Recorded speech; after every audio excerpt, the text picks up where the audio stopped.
Good evening, infidels. Today is a big news in news and politics. The state of Cuba has recognized the Palestinian state. Good on you, Cuba, and may Allah bless you. On the other hand, the state of Fiji promised that it will not vote yes to the Palestinian state into the September bid UN. May a fatwa and an infidel and Allah curse Fiji. Also, in other news, me and my lovely wife Fatima attended the press conference by the tyrannical Foreign Minister Victor Libyan. May Allah curse him and his tyrannical views on the Palestinian people. Shimon Peres. What are you doing? Shut up. Shimon Peres, on the other hand, attended the White House to talk with Barack Obama of the peace process with the Palestinians. We hope talks break down and more peace with the Israelis ever come. May Allah bless you, your viewers, and keep watching Al Jazeera. Thanks for that, Ahmed. There have been issues raised recently in regards to the Israeli rescue team in Haiti who spent 58 million shekalim and left people in the ground. A great case of irony since they are the rescue team. We now cross to our correspondent Wazim, who is interviewing an Israeli citizen. Hello, I am here today with Eliezer Rosenthal, who is an Israeli coordinator of the Israeli Volunteers in Haiti. Please tell me. Eliezer, are you aware of how much money Israeli government has spent on this mission? Yes, I am well aware that the state has spent over 58 million shekalim, but it was well spent. We save many children, we help the homeless, we even help pregnant women give birth. Don't you think that this money could have been much better spent on in helping the suffering people of Gaza?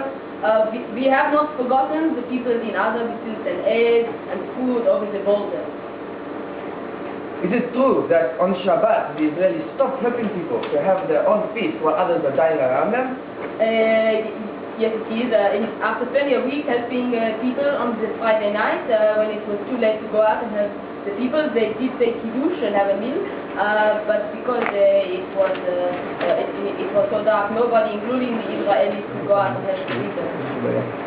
Oh, but obviously by going to Haiti, the Israelis have interfered with Allah's plans to punish the people of Haiti for not following his ways, and that they are... I totally disagree. It is very important to help your neighbors, to help the people in Gaza. We should also help the people in Haiti for Kiddush Hashem. How dare you use that name here? This is the holy studio of Allah. Get out! Get out!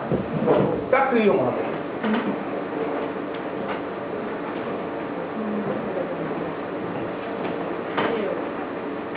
Sport.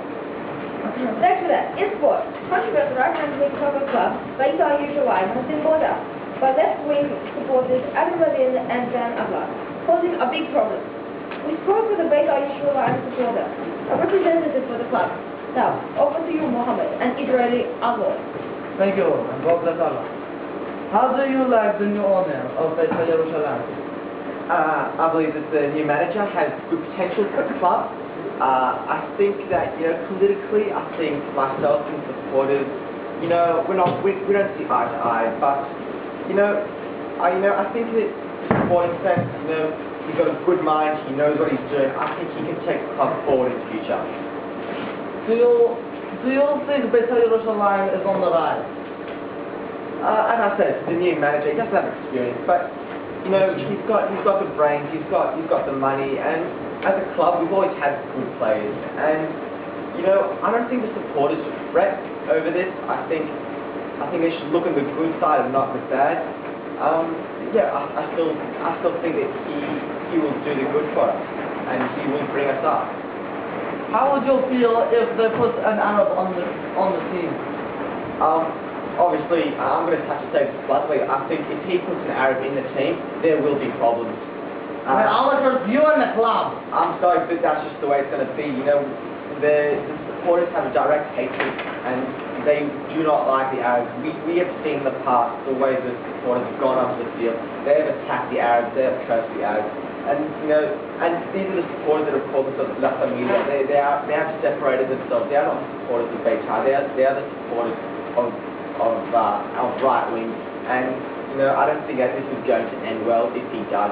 I think he should think of the club, he should think of the players, and he should think of the supporters. But if he doesn't, he's going to have problems. The club's going to have problems, and I don't see anything happening for us in the future.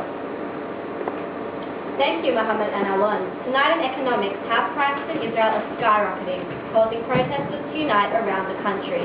We now cross to jihad with finance. Thanks, Nala. In finance use, the Israeli shekel has dropped to an all-time low of 60 cents against the Australian dollar and 51 cents against the US dollar. This news is surprising as many thought the market would hold strong. The Teva has risen 12 points and the Tel Aviv Meah is flying high, having risen a further 20 points over the past week. Gold is at $1,500 an ounce with all those Jews out there, and oil is sitting at a record high of $400 a barrel. Now to breaking news with Mahmoud.